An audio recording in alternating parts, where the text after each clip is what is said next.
Hi, I'm Amelia Bordeaux. I'm the owner and founder of Market Compass, and I'm here in Las Vegas with Adrian Manz, and he is the co-founder of and daily contributor to TraderInsight.com. Adrian, welcome. Thanks for taking the time. Pleasure.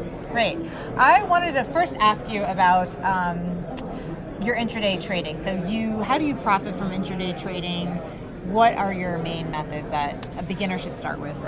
So we focus primarily on the first hour of the trading session. What we're doing is we go through and we look for telltale signs of institutional activity happening on the tape yesterday, okay. right? So after the close, we go through and sort of pick apart the tape. We've got some algorithms that drive things. We've also got just some visual chart reading that we do. We flip through about 1,000 charts after the close, put together a list for the next morning. When the morning rolls around, we've got a complete trading plan put together that's dedicated to the first hour. So we live, my wife Julie and I trade together. We live in Pacific Palisades, so we're on Pacific time, right? Which You're makes it early. difficult. Yeah, it makes it hard. And we want to know exactly what we're going to do before we're going to do it. Okay. So essentially, Realtek is the platform that we trade through. We automate everything on the platform.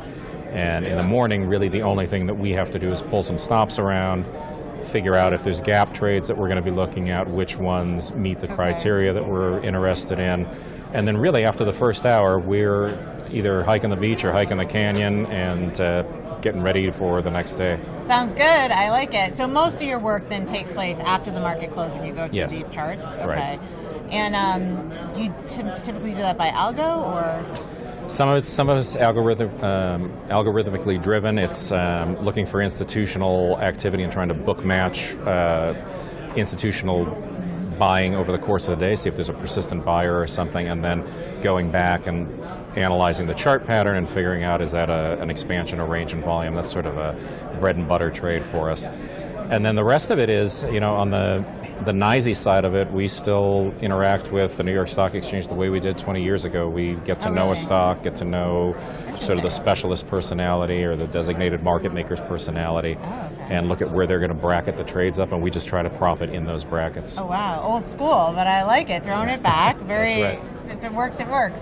I have a quick question. I'm global macro, so I also look at, obviously international equities, how markets are performing. So, there's kind of follow-on price action globally. So if, Asia's down heavy, it usually tends to follow on into London, which can follow on into the New York Open. Do you ever look at any of that follow-on price action, or is it not important for you? Given that we've got a bunch of geopolitical stuff going on right now, we tend right now to be following the China markets a little bit more than we would otherwise.